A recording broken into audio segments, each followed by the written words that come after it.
नमस्कार। आज मंत्रिपरिषद ने 36 एजेंडों पर निर्णय लिया है। 36 एजेंडा।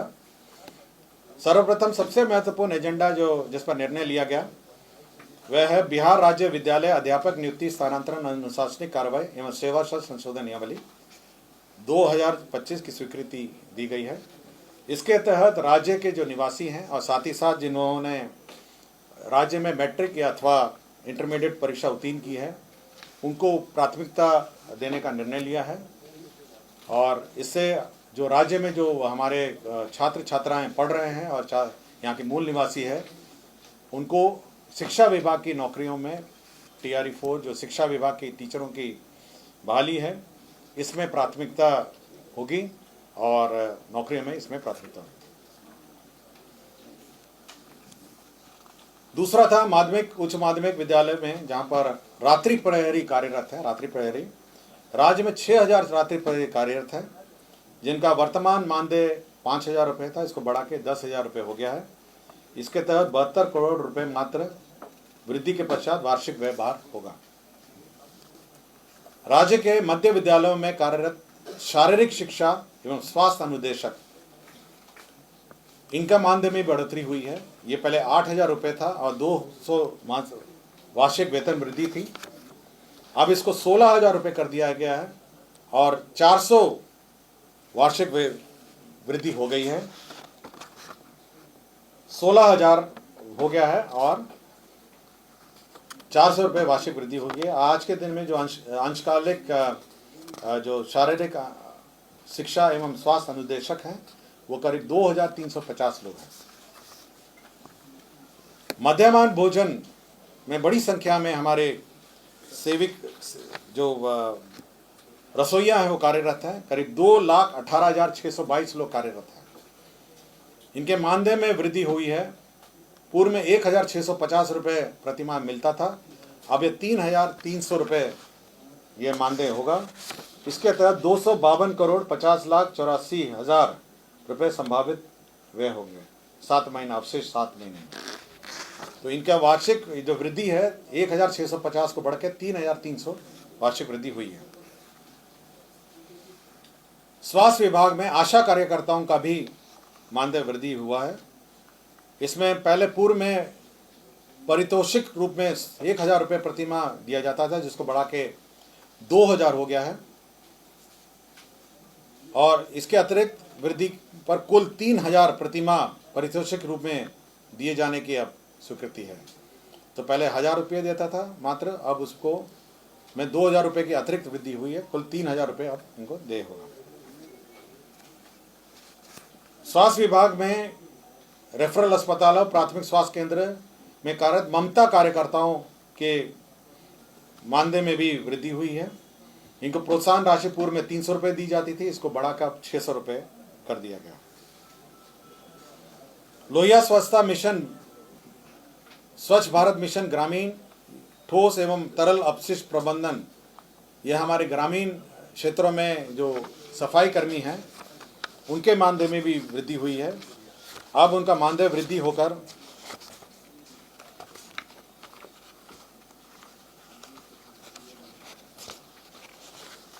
कुल मानदेय का वृद्धि होकर ये कुल 9,000 रुपये प्रति माह इनका मानदेय होगा। ये पहले ये स्वच्छता पर्यवेक्षक से अनुरक्षक हो गए 9,000 और अंशकालीन स्वच्छता कर्मी हो जाएगा 5,000 रुपये। तो 2 कैटेगरी के लोग थे। अंशकालिक स्वच्छता कर्मी को होगा 5,000 और अंशकालिक स्वच्छता पर्यवेक्षक से अनुरक्षक को 9,000 रुपये।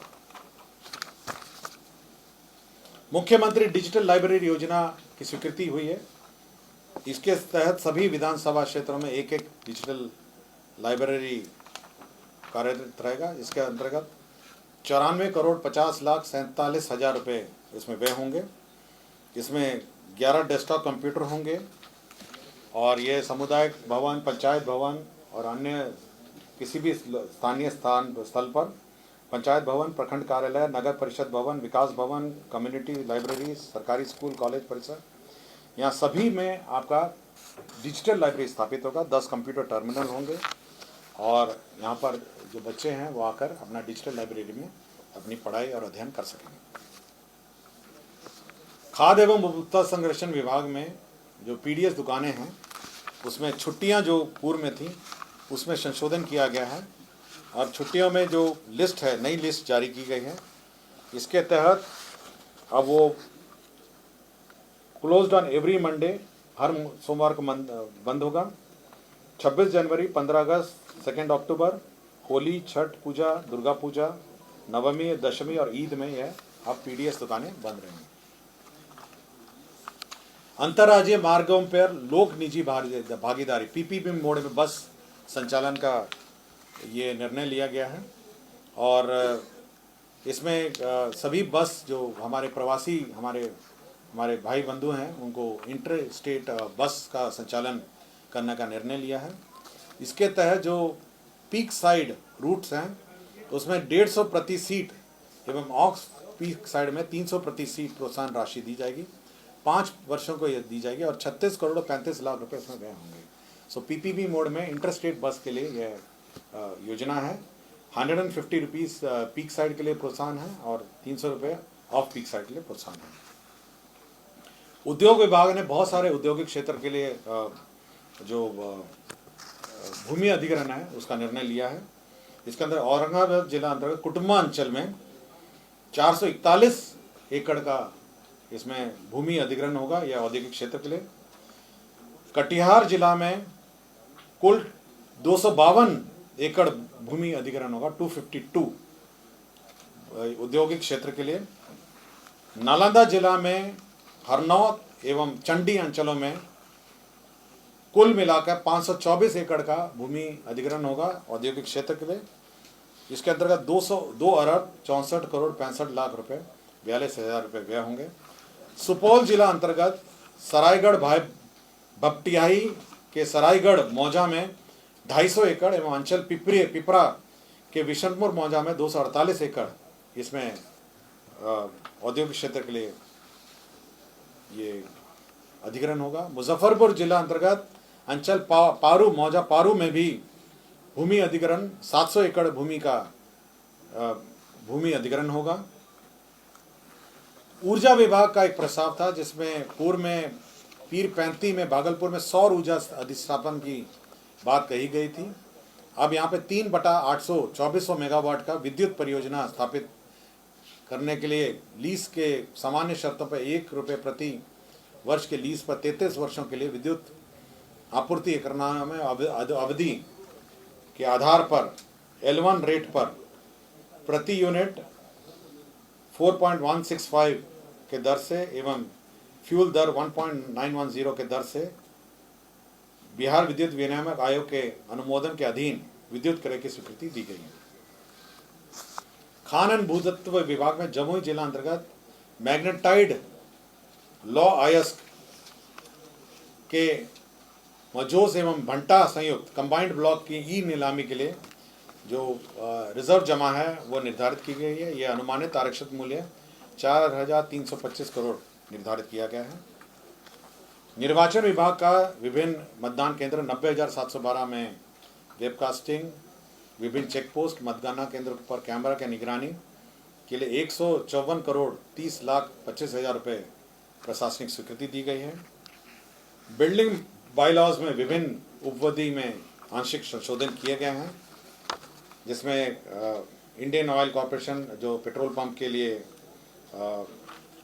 गाइडलाइन के अनुसार संशोधन किए गए हैं और नेशनल बिल्डिंग कोड के अनुसार भी संशोधन किए गए हैं। बिहार शहरी आयोजना स्कीम नियमावली 2025 इसकी स्वीकृति दी गई है। इसके अंतर्गत जो टाउनशिप निर्माण का रास्ता साफ हो गया है। इसमें विभिन्न क्षेत्रों में टाउनशिप का निर्माण होगा। उसमें कितना परसेंटेज इंफ्रास्ट्रक्चर में होगा, पार्क में कितना होगा, कॉमन एम्यूनिटीज़ में क्या होगा और रिजर्वेशन ऑफ लैंड क्या होगा, इसका निर्धारण किया गया है। अब जो नए सिटीज़ और छोटे टाउनशिप हैं अब ये बिहार शहरी आयोजना स्कीम नियमावली 2025 के आलोक में की जाएंगी। राज्य स्कीम मद में डॉक्टर भीमराव अंबेडकर आवासीय विद्यालय से अंचल नवीनगर औरंगाबाद में विद्यालय भवन 720 आसन का स्वीकृत होगा 65 करोड़ 80 लाख रुपए का। परिवहन विभाग का ही बिहार परिवहन क्षेत्र अशुलिपिक संभव भर्ती प्रोन्नति सेवानिवृत्ति स्वीकृत हुआ। कृषि विभाग का ही बिहार कृषि अधीनस्थ सेवा कोटि 5 पौधा संरक्षण संशोधन नियमावली 2025 स्वीकृत हुआ है। बिहार कृषि सेवा कोटि 1 शैया अंतर्गत समूह क और ख के पूर्व स्वीकृत पदों का आवश्यकता अनुसार परिवर्तन और सृजन की स्वीकृति दी गई है। मद्य निषेध विभाग में भी योजनाओं की स्वीकृति दी गई। जो मद्य निषेध उत्पाद अधिनियम के अंतर्गत मामलों में त्वरित निष्पादन के लिए सहरसा न्याय मंडल और नालंदा न्याय मंडल में एक अतिरिक्त जिला एवं अपर सत्र न्यायाधीश की स्वीकृति दी गई है। शिक्षा विभाग में विभिन्न जो डीबीटी योजनाएं हैं उसमें जो रेफरेंस डेट है, आपका स्कॉलरशिप है, यूनिफॉर्म है, आपके साइकिल योजना है, पोशाक योजना है, सभी में जो रेफरेंस डेट है वो सितंबर से घटा के अब 1 अप्रैल से 31 जुलाई तक का रेफरेंस डेट है। पहले 1 अप्रैल से 30 दिसंबर तक 75% अटेंडेंस होना था, उन्हीं को देय था। अब 1 अप्रैल से 31 जुलाई तक का जो डेट है उसमें 75% अगर अटेंडेंस होगा तो देय होगा।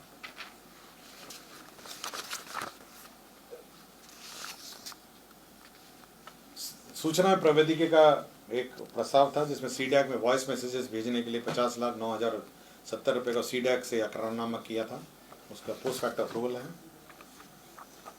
गोपालगंज जिला अंतर्गत जमीन का स्थानांतरण है। बियाड़ा को 32 एकड़ 66 एकड़ 32.66 एकड़ भूमि औद्योगिक क्षेत्र के निर्माण के लिए बियाड़ा को स्थानांतरण किया गया। भागलपुर जिला अंतर्गत अंचल गोराडीह में इंडस्ट्रियल कॉरिडोर निर्माण हेतु औद्योगिक विभाग को 46.66 एकड़ स्थानांतरित किया गया। डीबीटी की मैंने आपको जानकारी दी गई। सभी डीबीटी के मामले में जो रेफरेंस डेट है उसको चेंज किया गया है। अब वो 1 अप्रैल से 30 सितंबर के स्थान पर 1 अप्रैल से 31 जुलाई का स्थान तक जो 75% अटेंडेंस थे उनको देय होगा। मुंगेर यूनिवर्सिटी में 167 पदों का सृजन किया गया है। और अंतिम एजेंडा विजय कुमार जो हैं ये तत्कालीन कार्यपालक पदाधिकारी नगर परिषद बरबीघा शेखपुरा हैं। इनका पूर्वलोकन अर्जी को अस्वीकृत करते हुए सेवा से बर्खास्तगी संबंधी आदेश को अधिरूपित दंड को बरकरार रखने का निर्णय लिया गया। धन्यवाद।